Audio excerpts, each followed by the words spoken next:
big concerning thing for any parent is fever, particularly fever in the smallest babies and infants. There's always a lot of concerns about, is the fever bad? Is it going to cause a seizure or any brain damage? Does this indicate a more serious infection?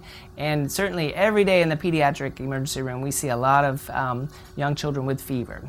So the bottom line about fever is I've had a complete change in my mindset. It's actually good. It's part of your body's response to infection in order to fight usually the viruses that are there, and it's very normal when the virus hits a child's system, the immune system is activated, and a fever is just a very healthy part of your child fighting off that infection. Now, is there a higher limit of what is safe, or is there a limit that should trigger an emergency evaluation? In general, not really. Children tolerate 102, 103 just fine. Most people would say when you hit 103, you would want to make sure that there's not a dehydration component as well. So certainly you would want to go see perhaps 103 fever. But in general, it's very safe.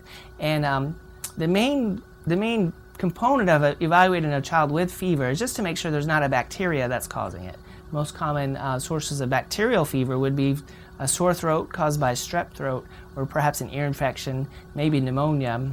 And unfortunately, little girls under age 2 are very prone to getting urine infections, so we always check a urine in those children as well.